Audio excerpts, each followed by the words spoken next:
हाँ, तो आज हम लोग क्वेश्चन डिस्कस करते हैं माइक्रो इकोनॉमिक्स के अंतर्गत। इसके अंतर्गत आज हम बेसिकली क्वेश्चन जो डिस्कस करेंगे वो मार्केट के अंतर्गत डिस्कस करेंगे। मार्केट के अंतर्गत किस प्रकार के प्रश्न पूछे जाते हैं एग्जाम्स में, उनके विषय में आज हम लोग चर्चा करते हैं। तो आपका फर्स्ट क्वेश्चन हो जाता है, हाँ दैट इज फर्स्ट क्वेश्चन। हाँ, फर्स्ट क्वेश्चन है, in which kind of market a firm is a price taker. वो कौन सा बाजार होता जहां पर फर्म मूल्य स्वीकार करने वाली होती है, यानी प्राइस टेकर के रूप में वो काम करती है। तो वो कौन सी कंडीशन होती है? पहला ए ऑप्शन परफेक्ट कंपटीशन, या बी ऑप्शन मोनोपोली कंपटीशन, तीसरा मोनोपोलिस्टिक कंपटीशन, या ओलिगोपोली। तो आपको पता होगा कि परफेक्ट कंपटीशन बाजार की वो दशा होती है जहां पर इंडस्ट्री प्राइस डिटरमाइन करता है, प्राइस निर्धारित करता है, और उसको फर्म प्राइस टेकर होती है, फर्म प्राइस को स्वीकार करती है। तो फर्म प्राइस यहां पर टेकर हो जाती है, और केवल परफेक्ट कंपटीशन में फर्म आउटपुट डिटर्मिनेशन का काम करती है। आउटपुट डिटर्मिनेशन का मतलब होता केवल दिए मूल्य पर, ठीक है, दिए मूल्य पर अपने उत्पादन को निर्धारित करती है। तो इस प्रकार अर्थव्यवस्था में इंडस्ट्री जो होती है, इंडस्ट्री क्या करती है? प्राइस डिटरमाइनर होती है, मूल्य निर्धारक होती है। एंड फर्म जो होती है आपकी, वो फर्म प्राइस टेकर होती है, और फर्म को इस दिए प्राइस पर अपने आउटपुट को डिटरमाइन करने का कार्य किया जाता है। ये पॉइंट आप नोट रखिएगा, ठीक है। तो आपका जो इंडस्ट्री होती है परफेक्ट कंपटीशन के अंतर्गत वो प्राइस निर्धारित करेगी, एंड फर्म प्राइस को एक्सेप्ट करेगी, फर्म प्राइस को स्वीकार करेगी। तो ये इसके अंतर्गत करेक्ट आपका ऑप्शन हो जाता है, perfect competition is the correct answer. और कोई भी ऐसी मार्केट ना तो मोनोपोली होती है, मोनोपोली प्राइस एंड आउटपुट स्वयं डिटरमाइन करती है, उसके साथ साथ monopolistic competition price and output determination स्वयं करती है, oligopoly price and output determination स्वयं करती है। इस प्रकार ये तीनों बाजार जो होते हैं, यहां पर मूल्य का निर्धारण फर्म द्वारा किया जाता है, एंड आउटपुट का निर्धारण भी फर्म द्वारा किया जाता है। ये दोनों निर्धारण जो होते हैं वो फर्म द्वारा स्वीकार किए जाते हैं। क्लियर है? तो पहला क्वेश्चन आपका क्लियर हो जाता है कि परफेक्ट कंपटीशन के अंतर्गत आपका फर्म प्राइस टेकर होती है, ना कि प्राइस डिटरमाइनर। अतः ए ऑप्शन आपका करेक्ट ऑप्शन हो जाता है। Now we comes at second question पे हम लोग आते हैं। क्वेश्चन नंबर सेकंड है, firms demand curve under monopoly source. पूर्ण प्रति सॉरी मोनोपोली के अंतर्गत, आपके पास मोनोपोली के अंतर्गत जो फर्म का डिमांड कर्व है वो कैसा होता है? ठीक है, फर्म का जो एकाधिकार के अंतर्गत फर्म का जो मांग वक्र होता है, डिमांड कर्व होता है, वो कैसे होता है? ठीक है, no relationship between price and demand. जो भी इनका डिमांड कर्व होगा मोनोपोली के अंतर्गत, प्राइस और डिमांड के बीच में कोई रिलेशनशिप नहीं पाया जाता, पहला option. Second option, inverse relationship between price and demand. Price और डिमांड के बीच में इनवर्स रिलेशनशिप पाया जाता है। इनवर्स का मतलब यह होता है कि अगर प्राइस का मान बढ़ेगा तो डिमांड का मान कम होगा, एंड प्राइस का मान कम होगा तो डिमांड का मान ज्यादा होगा। तो इस प्रकार आपका यह भी कंडीशन हो सकती है, ठीक है। D is the function of 1/p। अगर p का मान दूना होता है तो डिमांड का मान आधा होता है, ठीक है। तो इनवर्स आपके पास डिमांड फंक्शन पाया जाता है। Third, positive relationship between price and demand. C option जो है, आपके पास मूल्य तथा मांग के बीच में धनात्मक संबंध बढ़ पाया जाता है, अर्थात प्राइस का मान बढ़ेगा तो उसके परिणाम स्वरूप डिमांड का भी मान बढ़ेगा। क्लियर है? तो प्राइस बढ़ेगा तो डिमांड बढ़ेगा, प्राइस डिक्लाइन करेगा तो डिमांड भी डिक्लाइन होगी, एंड नॉन ऑफ दीज, इनमें से कोई नहीं। तो आप जानते हो कि जो आपके पास मोनोपोली बाजार की दशा होती है, मोनोपोली में जो आपका मांग वक्र पाया जाता है वो निगेटिव स्लोप का होता है। यानी मोनोपोली के अंतर्गत जो आपका एआर कर्व पाया जाता है, एआर कर्व ही आपका डिमांड कर्व होता है, यही मांग वक्र होता है। इसके आधे से आपका एमआर वक्र पाया जाता है, इसके आधे से एमआर वक्र पाया जाता है। तो आप ये देखो कि ये निगेटिव स्लोप है। निगेटिव स्लोप क्यों है? क्योंकि डिमांड एंड प्राइस के बीच इनवर्स रिलेशनशिप है, इसलिए ऐसा होता है। प्राइस का मान बढ़ता है तो डिमांड का मान घटता है, तो that have the inverse relationship, inverse relationship पाया जाता है, इसलिए ऐसा होता है। And demand line have the negative slope, demand line की जो आपकी स्लोप होती है वो निगेटिव स्लोप पाई जाती है। तो ये पॉइंट आपका नोटेबल हो जाता। आप जानते हो कि आपका मोनोपोली के अंतर्गत प्रोड्यूसर क्या करता, प्रत्येक अगली इकाई को बेचने के लिए, प्रत्येक अगली इकाई को बेचने के लिए मूल्य कम करता चला जाता है। ठीक है, ये पॉइंट आपका नोट करना है कि प्रत्येक अगली इकाई को बेचने के लिए, यानी बी ऑप्शन आपका करेक्ट है कि दोनों के बीच में इनवर्स रिलेशनशिप पाया जाता है। इनवर्स का मतलब होता है प्राइस का मान बढ़ेगा तो क्वांटिटी का मान घटेगा, ये रिलेशनशिप पाया जाता है। क्लियर है? नाउ हम लोग मूव करते हैं थर्ड क्वेश्चन की तरफ। थर्ड क्वेश्चन है charging difference price, different price.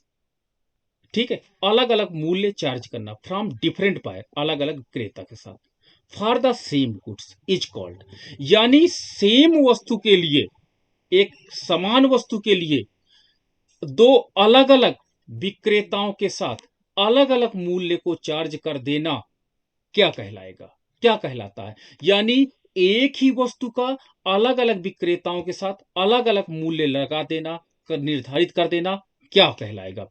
Price extension, मूल्य वृद्धि आपका कहलाएगा। प्राइस कंस्ट्रक्शन, मूल्य में सिकुड़ाव कहलाएगा।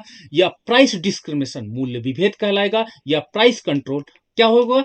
मूल्य क्या होता है? नियंत्रण कहलाएगा। तो आप जानते हो कि जब दो बाजारों में, ए बाजार और दो बी बाजार, या ए विक्रेता तथा बी विक्रेता के साथ एक उत्पादक दो अलग अलग मूल्यों पर अपनी वस्तु को बेचता है, एक को 10 रुपए में बेचता है, दूसरे को 2 रुपए में बेचता है, तो एक ही वस्तु को, सेम वस्तु है, कौन सी? एक्स वस्तु है, जिसको ए विक्रेता को किस रेट पे देता है? 10 रुपये में, बी विक्रेता को देता है 2 रुपीज में, तो ये हमारा प्राइस डिस्क्रिमिनेशन कहलाता, मूल्य विभेद की संज्ञा दी जाती है। अर्थात इसके अंतर्गत जो आपका सी ऑप्शन है, C option is the correct option है। अर्थात इसके अंतर्गत मूल्य विभेद बाजार की वो दशा है जहां पर समान वस्तु का एकाधिकारी, समान वस्तु का एकाधिकारी जो होती है फर्म, वो अलग अलग मूल्य निर्धारित करती है, अलग अलग मूल्य का निर्धारण करती है, अर्थात अलग अलग प्राइस का निर्धारण किया जाता है। ठीक है, तो ये आपका चार्जिंग डिफरेंस प्राइस, आप पहले देखिए, charging difference price from different buyers, अलग अलग विक्रेताओं से अलग अलग मूल्य को लिया जाना सेम वस्तु का प्राइस डिस्क्रिमिनेशन कहा जाता है, जिसपे आपने बिजली वाला एग्जांपल भी देखा था। नाउ वी कम एट, हम लोग आते हैं अब, हाँ, what is the shape of average revenue curve in the perfect competition? पूर्ण प्रतियोगिता के अंतर्गत जो आपके पास, देखिए यहां पर परफेक्ट कंपटीशन के अंतर्गत औसत आगम कर्व कैसा होता है? ठीक है, तो आपका देखिए, आप जानते हो कि परफेक्ट कंपटीशन के अंतर्गत जो आगम कर्व होता है, that is parallel to the X axis, आधार अक्ष के समांतर होता है, और ये बताता है कि आपका A R equal to M R equal to demand curve equal to price, यानी चारों चीजें यहां पर बराबर होती हैं। तो ये parallel to the X axis होता, आधार अक्ष के समांतर होता। जो परफेक्ट आपके पास क्या होता? इलास्टिक होता है, परफेक्ट इलास्टिक होता है, दैट इज नोटेबल पॉइंट, पूर्णतः लोचदार होता है। तो ये हॉरिजेंटल टू स्ट्रेट लाइन, ठीक है, आधार अक्ष के समांतर, वर्टिकल टू स्ट्रेट लाइन, लंब अक्ष के समांतर, रेक्टेंगल हाइपरबोला, रेक्टेंगल हाइपरबोला मतलब ऊपर से नीचे की ओर गिरता हुआ, and downward to the right, दाहिनी ओर गिरता हुआ नहीं, केवल ए ऑप्शन आपका करेक्ट ऑप्शन है कि horizontal to the straight line होता है। ए ऑप्शन आपका करेक्ट ऑप्शन है कि पूर्ण प्रतियोगिता के अंतर्गत जो आपका मांग वक्र होता है, एवरेज रेवेन्यू कर्व जो होता है, या मार्जिनल रेवेन्यू कर्व जो होता है, जो मूल्य कर्व होता है, जो आपका डिमांड कर्व होता है, ये चारों चीजें आपकी परफेक्ट कंपटीशन के अंतर्गत आधार अक्ष के समांतर पाई जाती है, हॉरिजेंटल स्ट्रेट लाइन पाई जाती है, आधार अक्ष के समांतर, समानांतर एक रेखा पाई जाती है। ये पॉइंट आपको नोट करना होगा। नाउ नेक्स्ट क्वेश्चन आपका है, हाँ, आपका नेक्स्ट क्वेश्चन है अंडर परफेक्ट कंपटीशन, पूर्ण प्रतियोगिता के अंतर्गत average revenue and marginal revenue are indicated by, ठीक है, जो पूर्ण प्रतियोगिता के अंतर्गत जो आपकी औसत आगम है या जो आपकी सीमांत आगम है, ठीक है, ये कैसे कहां से आपको प्रदर्शित होता है, कहां से आपको दिखाई पड़ता है। तो आपका पहला ऑप्शन आपका हो जाता है a common horizontal straight line, जो एक आधार अक्ष के समांतर रेखा खींची जाती है उससे पता चल जाता है। या बी ऑप्शन है a common vertical straight line, जो एक आपके पास लंब अक्ष के समांतर रेखा खींची जाए उससे पता चल जाएगा। या अ कॉमन रेक्टेंगल हाइपरबोला, या रेक्टेंगल हाइपरबोला उससे पता चल जाए। या डिफरेंट लाइन स्लोपिंग डाउनवर्ड, या कई स्लोप वाली ढालों से पता चले। तो आप कहोगे करेक्ट ऑप्शन जो आपका है दैट इज फर्स्ट। आपको बताया कि परफेक्ट कंपटीशन के अंतर्गत जो आपके पास आधार अक्ष होता है उसके समांतर आपकी रेखा A R equal to M R equal to demand equal to price होता है। ये चारों चीजें बराबर होती हैं। जब चारों चीजें बराबर होती हैं दैट इज क्या होता है, कॉमन हॉरिजॉन्टल। यही जो लाइन है इसी को में आप देखोगे ए आर दिखाई पड़ता, इसी में एम आर दिखाई पड़ता, यानी एवरेज रेवेन्यू और मार्जिनल रेवेन्यू दोनों को रिप्रेजेंट करती है जो आधार अक्ष रेखा होती है। इसलिए और इसका स्लोप क्या होता है, इसका स्लोप 0 होता है। ठीक है, तो इस प्रकार जो आपके पास आधार अक्ष की रेखा होती है ये दोनों को रिप्रेजेंट करती है, that is average revenue, that is marginal revenue. Now we come at the next point, हम लोग नए पॉइंट पे आते हैं, नया क्वेश्चन आपके साथ डिस्कस करते हैं। The in the context of monopolistic competition, एकाधिकारिक प्रतियोगिता के अंतर्गत, एकाधिकारिक प्रतियोगिता के अंतर्गत one of following statement is correct. कौन सा एकाधिकारिक प्रतियोगिता के संदर्भ में जो आपके पास स्टेटमेंट है वो करेक्ट है। ठीक है, चलो पहला देखते हैं। पहला, firm has full control over price, firm के पास पूरा कंट्रोल होता है मूल्य पर। दूसरा आपका ऑप्शन है, दूसरा आपका ऑप्शन है horizontal straight line in the demand curve of the firm. एक अधिकार के अंतर्गत आप जानते हो कि जो आपके पास डिमांड कर्व होती है वो आधार अक्ष के समांतर नहीं होती, तो बी ऑप्शन तो आपका नहीं हो सकता। सी आपका ए ऑप्शन नहीं हो सकता, firm has full control over price. Firm has full control over price कब होता है, आप कहोगे सर मोनोपोली के अंतर्गत होता है। मोनोपोली जो फर्म होती है वो फुल कंट्रोल ओवर प्राइस पे रखती है, वो प्राइस का डिटर्मिनेशन स्वयं करती है। बट मोनोपोलिस्टिक कंपटीशन के अंतर्गत ऐसा नहीं है। तो पहला वाला ऑप्शन भी नहीं है आपका, दूसरा ऑप्शन नहीं है, तीसरा फ्री एंट्री एंड एग्जिट।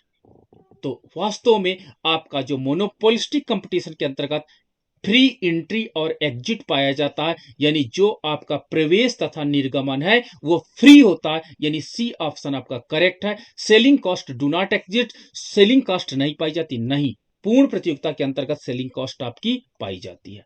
ठीक है, तो आपका सी ऑप्शन करेक्ट ऑप्शन हो जाता है, जिसमें फर्मों का प्रवेश, फर्मों का प्रवेश एवं निर्गमन दोनों स्वतंत्र होता है, चाहे जितने फर्म है। तो ये मोनोपोलिस्टिक की एक विशेषता होती है जो थर्ड ऑप्शन में आपको दिखाई पड़ रही है, यानी थर्ड ऑप्शन आपका करेक्ट है। अगला है which characteristic of monopolistic competition is compatible with monopoly. ठीक है, जो ऐसी कौन सी विशेषता है जो मोनोपोलिस्टिक फर्म में पाई जाती है, ठीक है, आपका मोनोपोलिस्टिक कंपटीशन में पाई जाती है एंड मोनोपोली के अंतर्गत पाई जाती है। दोनों के अंतर्गत कौन सी ऐसी विशेषता होती है जो दोनों में पाई जाती है। ठीक है, कौन सी ऐसी विशेषता होती है जो दोनों में पाई जाती है। पहला आपका फर्स्ट है one seller and large number of buyer. नहीं, ठीक है, one seller and large number of buyer नहीं, ये विशेषता नहीं पाई जाती। ठीक है, वो मोनोपोली में तो पाई जाती है, बट मोनोपोलिस्टिक में आपके पास नंबर ऑफ द बायर्स क्या होता है, सेलर्स ज्यादा हो जाते हैं, वन सेलर नहीं होता। ठीक है, मोनोपोलिस्टिक में वन सेलर नहीं होते, केवल मोनोपोली में वन सेलर होता है, तो ये कॉमन विशेषता नहीं है। दोनों में सेलर, मोनोपोली में वन सेलर होते हैं, और क्या होते हैं, लार्ज सेलर कहां पर हो जाते हैं, लार्ज सेलर होते हैं, और यहां पे वर्ड क्या लिखा गया, बायर्स लिखा गया, यानी पहला ऑप्शन आपका नहीं होगा। क्लियर है। दूसरा, फुल कंट्रोल ओवर प्राइस नहीं, मोनोपोली तो रखती है full control over price, but monopolistic firm नहीं रखती है। तीसरा, डिमांड कर्व स्लोप डाउनवर्ड, जो मांग वक्र होता है वो ढाल नीचे वाली ढाल रखता है, तो नीचे वाली ढाल, ये ऑप्शन आपका बिल्कुल करेक्ट है। चाहे आप मोनोपोली फर्म ले लीजिए, चाहे मोनोपोलिस्टिक फर्म ले लीजिए, मोनोपोलिस्टिक फर्म में डिमांड कर्व डाउनवर्ड स्लोपिंग होती है और मोनोपोली में ज्यादा स्लोप वाली होती है। तो इस प्रकार से डिमांड कर्व का बेसिक अंतर पाया जाता है। ठीक है, तो आपका freedom of entry and exit, याद रखना, मोनोपोलिस्टिक के अंतर्गत तो पाया जाता है, बट मोनोपोली के अंतर्गत ये freedom of exit and entry नहीं पाई जाती। फर्मों का प्रवेश स्वतंत्र तथा बाधित नहीं होता, अर्थात उसमें फर्में प्रवेश नहीं करती हैं, तो ये वाली एजम्पशन नहीं काम करती। डी नहीं करेक्ट, इनकरेक्ट है, बी इनकरेक्ट है, ए इनकरेक्ट है, ओनली सी ऑप्शन आपका करेक्ट ऑप्शन है। नाउ नेक्स्ट क्वेश्चन आपका है, which market induce trust and cartels, कौन सी ऐसी फर्म है जो आपके पास इंड्यूस्ड करती है, ट्रस्ट को संघ बनाती है एंड कार्टेल बना सकती है। ट्रस्ट एंड कार्टेल बना सकती है, किसके अंतर्गत ये सारी चीजें ज्यादा पाई जाती है? ट्रस्ट एंड कार्टेल का कॉन्सेप्ट आपका सबसे ज्यादा कहां पर पाया जाता है? तो आप जानते हो कि पहला, परफेक्ट कंपटीशन नहीं, परफेक्ट कंपटीशन के अंतर्गत ऐसा कुछ नहीं पाया जाता। परफेक्ट कंपटीशन के अंतर्गत सारी फर्में आपस में क्या करती है? प्रतियोगिता करती है। दूसरा, मोनोपोली, एक फर्म होती है और ट्रस्ट या कार्टेल क्या बनाएगी? ठीक है, हाँ, ओलिगोपोली के अंतर्गत आपका ट्रस्ट एंड कार्टेल का कॉन्सेप्ट आता है। अल्पाधिकार के अंतर्गत जो फर्में होती हैं वो ट्रस्ट्स में या आपके पास कार्टेल्स में बनाती हैं, और दुनिया का सबसे बड़ा जो कार्टेल है इस समय ओपेक है। ठीक है, आपके पास ऑयल पेट्रोलियम, ठीक है, एक्सपोर्ट कंट्रीज का जो सबसे बड़ा कार्टेल है ये ओलिगोपोली है एंड नन ऑफ देम, तो यानी आपका ऑप्शन सी करेक्ट है कि जो कार्टेल और ट्रस्ट बनाने का जो कॉन्सेप्ट है वो ओलिगोपोली फर्मों द्वारा किया जाता, अन्य फर्मों द्वारा इसको नहीं एक्सेप्ट किया जाता है। नाउ नेक्स्ट क्वेश्चन आपका है, दैट इज 11 आपका question, if the demand curve of firm, यदि एक फर्म का मांग वक्र आधार अक्ष के समांतर हो। ठीक है, आधार अक्ष के समांतर तो केवल एक ही प्रतियोगिता में मैंने देखा, परफेक्ट कंपटीशन में ना, परफेक्ट कंपटीशन में ही आधार अक्ष के समांतर पाया जाता है। परफेक्ट कंपटीशन बाजार में आधार अक्ष के समांतर पाया जाता है। तो क्या होगा? A firm can sell any amount at existing price, यानी एक फर्म इस मूल्य पर कितना भी अमाउंट बेच सकती है, इसका मतलब है। या a firm can sell only, क्या होता है? स्पेसिफाइड अमाउंट, एक विशेष मात्रा को ही बेच सकती है, अन्य मात्रा को नहीं बेच सकती। तीसरा, all firms will sells equal amount of commodity, सारी फर्में जो वस्तुओं की मात्रा होगी वो समान रूप से बेचेगी।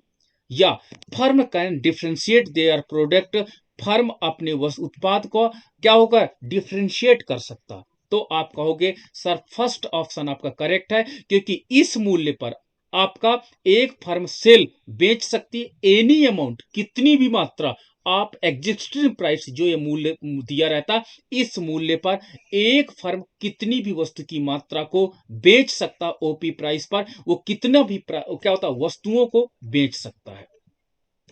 वस्तुओं को बेच सकती है एक फर्म, चाहे जितनी वस्तुओं को। तो इस प्रकार आपका A option is the correct option. Now next question आपका है,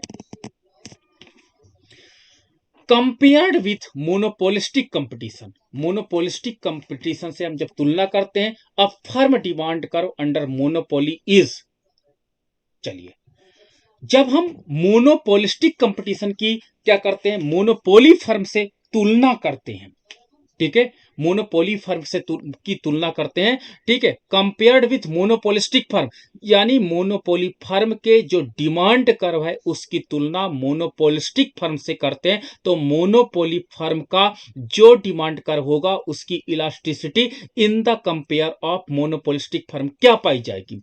ठीक है, तो आप देखते हो कि डायग्राम क्या है, ये आपके पास मोनोपोली फर्म का डायग्राम है, ये डी, एंड मोनोपोलिस्टिक फर्म का डायग्राम कुछ ये है। ठीक है, ये डिमांड कर्व है। अब देखिए कि इसकी लोच इकाई से अधिक है, EP is greater than 1, but इसकी लोच इकाई से आपके पास क्या होती है? कम होती है। EP is less than 1। तो इस प्रकार आप देख सकते हो कि जो मोनोपोली फर्म क्या डिमांड कर्व होता है, मोनोपोली फर्म का डिमांड कर्व होता है वो लेस इलास्टिक होता है, जबकि मोनोपोलिस्टिक फर्म का डिमांड कर्व अधिक इलास्टिकल होता है। दस वी कैन से दैट कि बी ऑप्शन आपका करेक्ट ऑप्शन है, लेस इलास्टिक है, अर्थात मोनोपोली फर्म का इलास्टिसिटी कम है। अगर पूछा जाता मोनोपोलिस्टिक फर्म का क्या है तो आपका कहा जाएगा more elastic, C option correct हो जाएगा। बट यहां पर ऑप्शन जो आपका करेक्ट होगा वो बी ऑप्शन करेक्ट होगा। नाउ अगला क्वेश्चन है a market situation in which there are only two producer is called. एक बाजार जहां पर केवल दो विक्रेता हो उसे क्या कहा जाएगा? ठीक है, जहां पर केवल दो विक्रेता हो उसे आप क्या कहोगे? आप क्या कहोगे, मोनोपोली या डियोपोली या ओलिगोपोली या नन? तो आप कहोगे इसको डियोपोली हम कहेंगे। और डियोपोली के अंतर्गत आपने दो मॉडल पढ़ा था, कुरनोट का मॉडल और आपने चेम्बरलिन का मॉडल पढ़ा था। एक में उन्होंने प्रत्यक्ष प्रभाव को स्वीकार किया और एक में उन्होंने दोनों प्रभाव को स्वीकार किया, प्रत्यक्ष प्रभाव प्लस अप्रत्यक्ष प्रभाव को स्वीकार किया। क्लियर है? तो ये आपका चेम्बरलिन मॉडल के अंतर्गत हम लोग देखते हैं। ठीक है, तो हम कहेंगे B option is the correct option. आपका यहां पर बी ऑप्शन करेक्ट ऑप्शन के रूप में प्राप्त हो जाता है। नाउ नेक्स्ट क्वेश्चन आपका है, अगला क्वेश्चन आपका है कि इन मोनोपोलिस्टिक कंपटीशन एकाधिकारिक प्रतियोगिता के अंतर्गत द प्रोडक्ट्स आर, जो उत्पाद होते हैं वो क्या होते हैं? पहला होमोजीनियस या होमोजीनियस सपोर्टेड विथ एडवर्टाइजमेंट, यानी होमोजीनियस होते हैं और वो किसके द्वारा सपोर्टेड होते हैं? एडवर्टाइजमेंट के द्वारा, यानी एडवर्टाइजमेंट वहां पर होता है। तीसरा डिफरेंशिएट ओनली, केवल विभेदीकृत वस्तुएं होती हैं।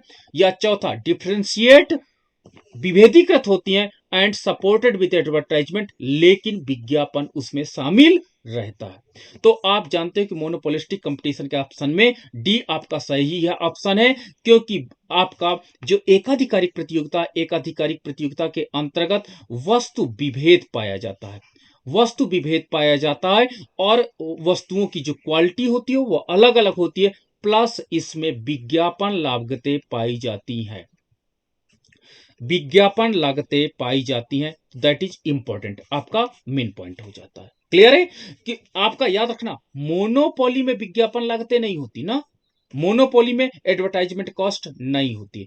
आपके पास परफेक्ट कंपटीशन में एडवर्टाइजमेंट कॉस्ट नहीं होती है। तो ना तो आपका मोनोपोली में एडवर्टाइजमेंट कॉस्ट होता है, ना तो परफेक्ट कंपटीशन में एडवर्टाइजमेंट कॉस्ट होता है, लेकिन मोनोपोलिस्टिक कंपटीशन में एडवर्टाइजमेंट कॉस्ट होता है और वस्तु विभेदीकृत होता है। जबकि मोनोपोली तथा परफेक्ट कंपटीशन में आपकी जो वस्तुएं होंगी वो होमोजीनियस होंगी, आपके पास क्या होगी? समरूप वस्तुएं होंगी। ठीक है, तो ये पॉइंट आपको नोट करना होगा यहां पर। नाउ नेक्स्ट क्वेश्चन आपका है, अगला प्रश्न है अंडर परफेक्ट कंपटीशन, पूर्ण प्रतियोगिता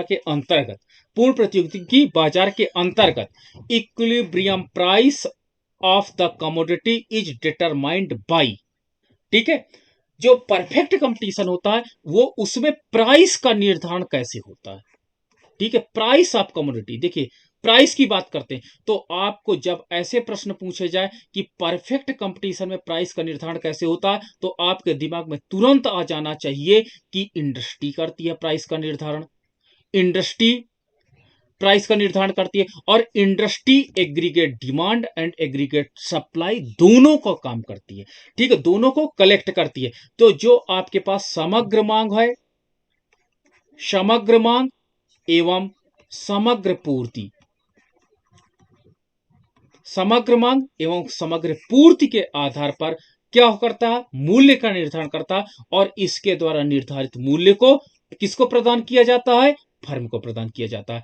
तो इसमें demand for a commodity alone, केवल मांग को ही केवल नहीं, केवल पूर्ति को ही केवल, बोथ डिमांड एंड सप्लाई। तो आप कहोगे सी ऑप्शन करेक्ट है, गवर्नमेंट का रोल नहीं होता, गवर्नमेंट क्या होती है? प्राइस सीलिंग का काम नहीं करती यहां पर। तो यहां पर बोथ डिमांड एंड सप्लाई के आधार पर आप देखोगे कि इंडस्ट्री में जो एग्रीगेट डिमांड आपके पास होती है, यहाँ पे जो समग्र मांग या कुल मांग होती है एंड कुल पूर्ति होती है, जहां पर दोनों एक दूसरे के बराबर होते हैं वहां पर मूल्य का निर्धारण होता है और जिसको फर्में प्राइस लेने वाली होती है। तो ये आपका ओपी प्राइस जो होता है वो इंडस्ट्री द्वारा निर्धारित होता है और इंडस्ट्री समग्र मांग तथा पूर्ति के आधार पर इसका निर्धारण करते हैं। नाउ नेक्स्ट क्वेश्चन आपका हो जाता है आपके पास, हाँ नेक्स्ट क्वेश्चन आपका है सप्लाई बीइंग परफेक्टली इनइलास्टिक। मान लीजिए अगर सप्लाई परफेक्टली इनइलास्टिक हो, बेलोचदार हो, पूर्ति मान लेते हैं बेलोचदार हो, तो what will be effect of increase और decrease in the demand on price and equilibrium quantity.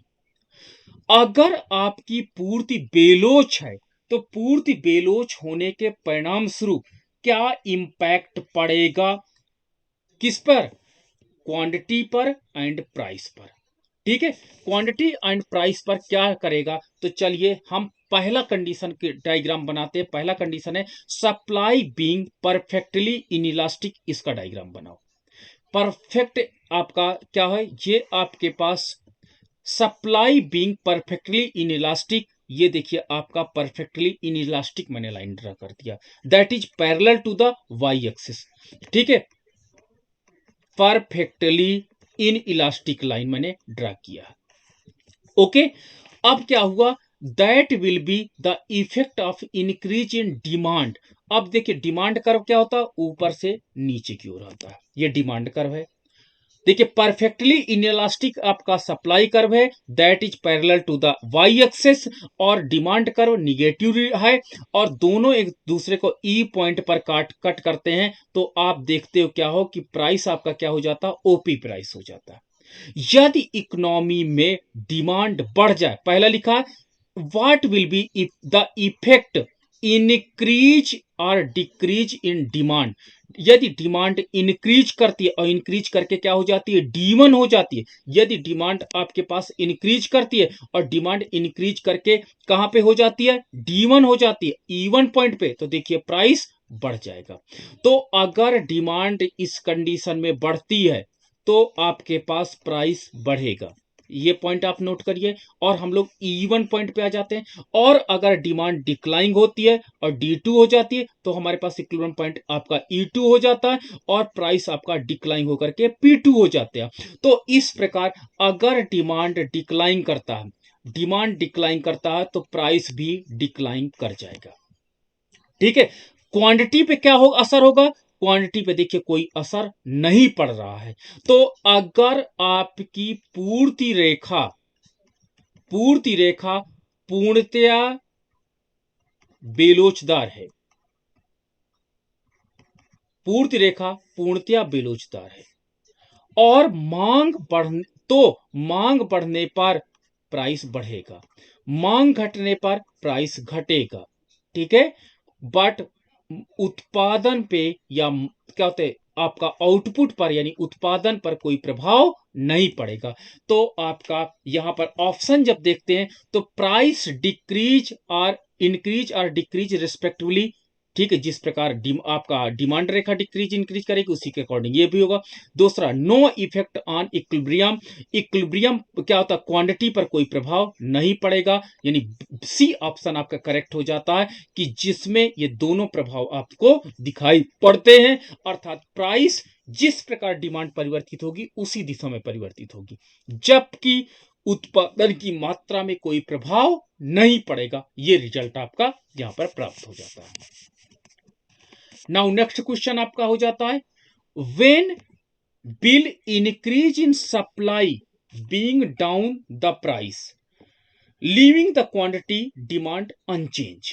कब ऐसा होता है, ठीक है, कि when will increase in supply, जब पूर्ति आपकी बढ़े, ब्रिंग डाउन, ठीक है, आपका जो पूर्ति आपकी ब्रिंग डाउन हो, ठीक है, ब्रिंग डाउन क्या लाए, मूल्य को नीचे लाते।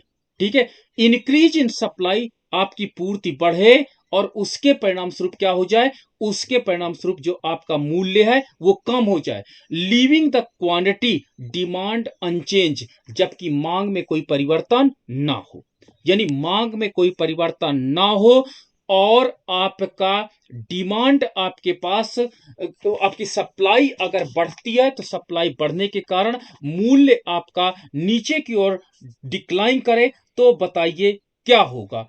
तो आपके पास इसका आंसर, आपका जो इसका आंसर क्या होगा, देखिए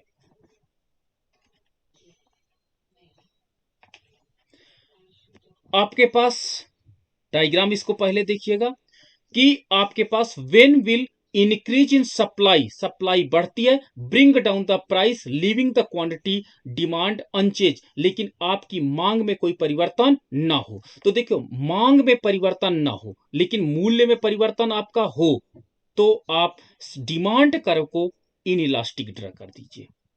बहुत नोट करिएगा, ये पॉइंट क्वेश्चन थोड़ा सा घुमाया गया है कि आपके पास कंडीशन दी गई है कि वो बाजार की कौन सी दशा होगी कि पूर्ति बढ़े और उसके परिणाम स्वरूप मूल्य में परिवर्तन आए लेकिन मात्रा में परिवर्तन ना हो। तो आप इस कंडीशन में डिमांड को इनइलास्टिक कर दीजिएगा, परफेक्टली इनइलास्टिक कर दीजिएगा। और ये देखिए आपका सप्लाई कर्व है, ये सप्लाई कर्व है, ये सप्लाई कर्व है। इक्विलिब्रियम पॉइंट आपका प्राइस पी है, इक्विलिब्रियम प्राइस है। अब देखिए सप्लाई आपकी बढ़ती है, देखिए सप्लाई बढ़ती है तो आपका प्राइस क्या होता है, डिक्लाइन कर जाता है। जब सप्लाई बढ़ती है तो आपका प्राइस डिक्लाइन कर जाता है और आपके पास ब्रिंग डाउन, देखिए पहला इंक्रीज इन सप्लाई, पहला आप पॉइंट देखिएगा, increase in supply bring down the price. देखिए कंडीशन यहां अप्लाई हो रही है, यहां पर देखिए सप्लाई बढ़ गई है तो प्राइस डिक्लाइन कर गई है, ठीक है। और क्वांटिटी आपकी अनचेंज है, देखिए क्यू की मात्रा अनचेंज है, डिमांड अनचेंज है। तो देखिए तीनों कंडीशन है। तो आप इसका आंसर देखिए यहां पर कि when demand for commodities perfect elastic, perfect elastic में वर्क नहीं कर रहा था, ठीक। परफेक्ट इनइलास्टिक, जब डिमांड करो आपका परफेक्ट इनइलास्टिक होगा तभी ये कंडीशन पाई जाएगी। अतः बी ऑफ का ऑप्शन जो हो जाता है वो करेक्ट हो जाता है, बी ऑप्शन आपका यहाँ पे करेक्ट है। तो यह कभी कभी बाजार की स्थितियां दी जाती कि बाजार की वो स्थिति क्या होगी जब पूर्ति बढ़े। और देखो इसमें सबसे आप लोगों के लिए प्रॉब्लम ये होती है कि आपको ये लगता है कि पूर्ति बढ़ नहीं घट रही है, और ऊपर जाने का मतलब इसमें होता है आपके पास उस अपर साइड शिफ्ट होने का मतलब होता है ये सप्लाई डिक्लाइन कर रही है, लेकिन आपको यहां पे उल्टा रिलेशनशिप लग रहा है। ये सबसे बड़ा आपका पास नोटेबल पॉइंट बन जाता है कि आपको लगता है कि क्यू से दूरी बढ़ती जा रही है, सप्लाई बढ़ रही है। नहीं, आप वही कॉन्सेप्ट याद रखना, left right decline, right right, right side increasing. तो यहां पर सप्लाई आपकी राइट साइड क्या होती है, इंक्रीज कर रही। तो यहां से एस से S2 आ रहे हैं तो सप्लाई आपकी इंक्रीज कर रही है।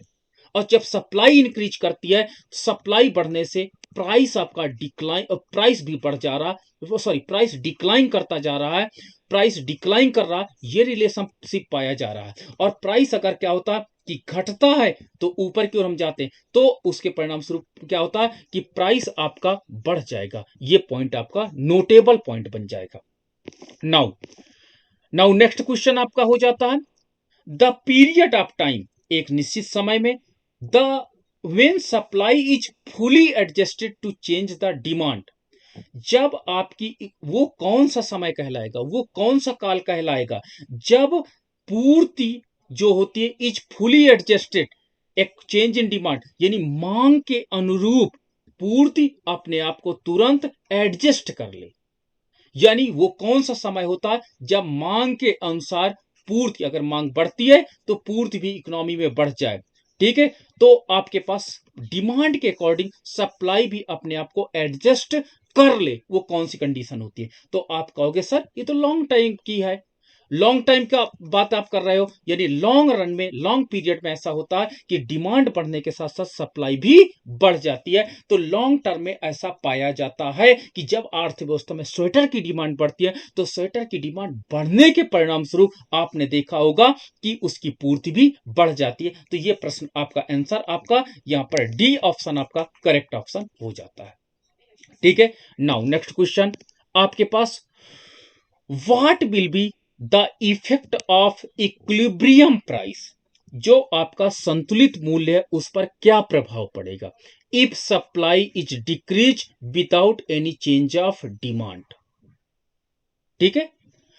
आपके पास अगर इकोनॉमी में संतुलन मूल्य पे क्या प्रभाव पड़ेगा यदि पूर्ति बढ़ जाए without any change in demand, demand में परिवर्तन ना हो, केवल सप्लाई में परिवर्तन होगा, तो बताइए क्या होगा। चलो एक नॉर्मल कंडीशन, क्योंकि इसमें कोई कंडीशन तो दी नहीं, तो ये मैंने डिमांड रेखा एक खींच लिया, ये मैंने एक सप्लाई रेखा खींच दिया।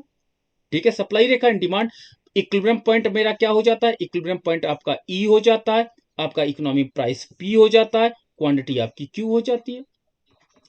अब देखो क्या हो जाता है कि इकोनॉमी में सप्लाई डिक्रीज, सप्लाई कम हो जाती है। तो सप्लाई जब कम होगी तो आप इमेजिन करो कि सप्लाई रेखा किधर जाएगी, लेफ्ट साइड या राइट साइड।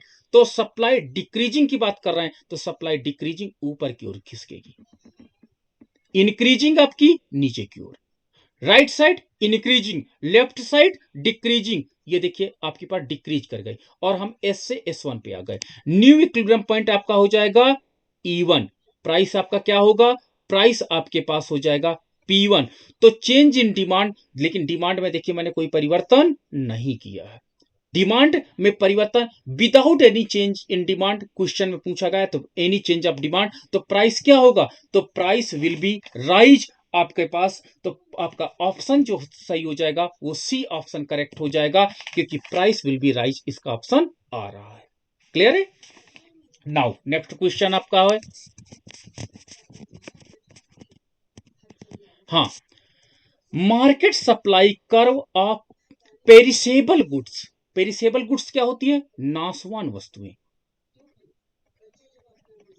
नाशवान वस्तुएं, विनाशील वस्तुएं जो तुरंत समाप्त खराब हो जाती है, फ्रूट्स आपका, मिल्क, दूध, इनका जो आपके पास सप्लाई कर होता perishable goods is vertical to the straight line. ये कहा गया कि जो आपके पास नाशवान वस्तुएं होती हैं इनका जो पूर्ति वक्र होता है ये लंब अक्ष के समांतर होता है। Yes I am also agree कि ये लंब अक्ष के समांतर होगा। ठीक है, and to Y axis, Y axis के समांतर है।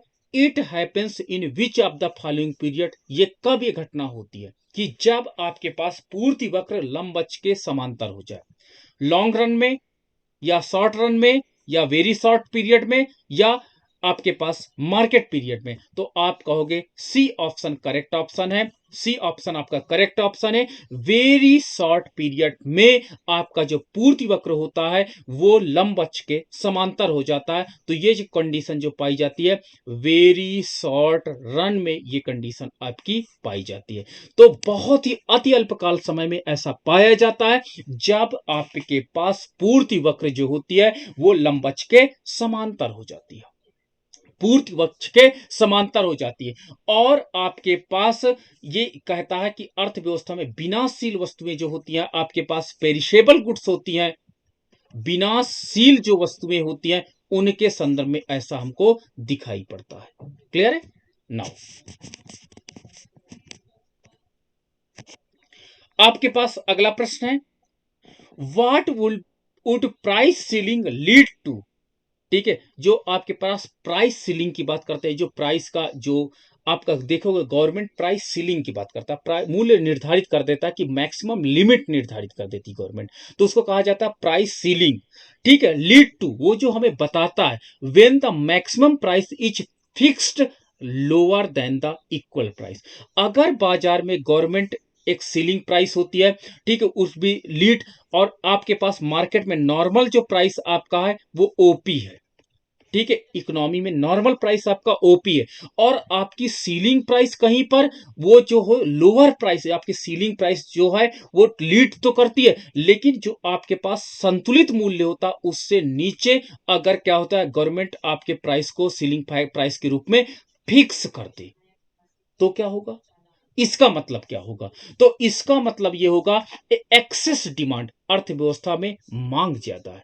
ठीक है, तो जब आपके पास इक्विलिब्रियम लेवल पर जो आपके पास इक्विलिब्रियम प्राइस से नीचे प्राइस निर्धारित की जाती है तो इकोनॉमी में क्या कहलाएगा वो कंडीशन, एक्सेस डिमांड या एक्सेस सप्लाई या अधिक मांग या अधिक पूर्ति या आपके पास डिफिशियंट आपके पास डिमांड या डिफिशियंट सप्लाई। तो ये आपका आंसर जो होगा एक्सेस डिमांड आपका आंसर पाया जाता है। जब अर्थव्यवस्था में कोई वस्तुओं की मांग बहुत ज्यादा होती है तो उनका मूल्य बहुत तेजी से बढ़ता, आप जानते होंगे, उन वस्तुओं का मूल्य बहुत तेजी से बढ़ता है और गवर्नमेंट क्या करती है, उनके लिए एक प्रकार का सीलिंग प्राइस अपनाती है, ताकि वो वस्तुएं बहुत इंपॉर्टेंट होती हैं और उनका मूल्य बहुत ज्यादा ना बढ़ने दिया जाए।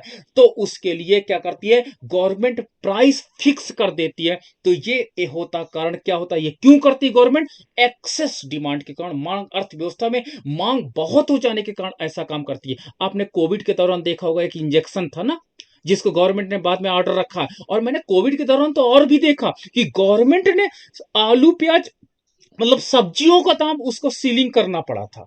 क्यों, क्योंकि लोगों की डिमांड बहुत ज्यादा थी, सप्लाई कम थी। तो लोगों ने ब्लैक मार्केटिंग का कॉन्सेप्ट अपनाया, तो गवर्नमेंट को सीलिंग करनी पड़ी। तो सीलिंग का कॉन्सेप्ट तभी आता है जब मूल्य निर्धारित करने का काम गवर्नमेंट द्वारा तभी किया जाता है जब इकोनॉमी में आप देखते हो कि अर्थव्यवस्था में प्राइस बहुत तेजी से बढ़ता जा रहा है, तब ऐसा आप देखते हो बिहेवियर। क्लियर है?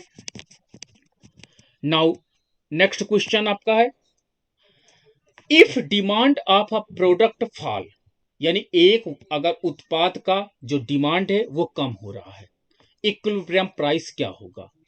ठीक है, मैंने चलो सप्लाई की बात नहीं की जा रही, केवल डिमांड की बात की जा रही है। ये आपके पास डिमांड रेखा है, ये आपके पास सप्लाई रेखा है, इक्विलिब्रियम पॉइंट आपका ई है, और आपका demand for a product decline कर रहा है। डिक्लाइन करने का मतलब लेफ्ट साइड, डिमांड डिक्लाइन करने का मतलब लेफ्ट साइड, एंड जो आपके प्राइस प्राइस ओपी था, अब ये नया डिमांड करवाया जो डिक्लाइन करके गया, और नया इक्विलिब्रियम पॉइंट आपका E1 हो जाता है और आपके पास प्राइस P1 हो जाता है। क्लियर है? तो इस प्रकार जब डिक्लाइन करता है तो इक्विलिब्रियम प्राइस आपका E1 हो जाता है, और इस कंडीशन में जो आपका मूल्य होता है वो घट जाता है, तो प्राइस फॉल्स, प्राइस नीचे की ओर आ जाएगा। ए ऑप्शन आपका करेक्ट ऑप्शन हो जाएगा। तो आज हमने कुछ महत्वपूर्ण प्रश्नों को देखे। देखिए, प्रश्न बहुत कठिन नहीं होते, बस उनका कॉन्सेप्ट अगर आपका क्लियर है तो आप आंसर दे लोगे। प्रश्नों को आप एग्जाम में कई बार पढ़ोगे, वैसे आपके पास इतना समय नहीं है, बट आप फुली कंसंट्रेशन होकर के काम करोगे एग्जाम में, और साथ ही साथ एक प्रश्न को एक बार पढ़ोगे, लेकिन पूरे मन से, 90 या 100% मन से, ताकि एक बार में ही उस प्रश्न का कॉन्सेप्ट क्लियर हो जाए, तभी आपका आंसर क्लियर होगा। ये जरूर पॉइंट आपको नोट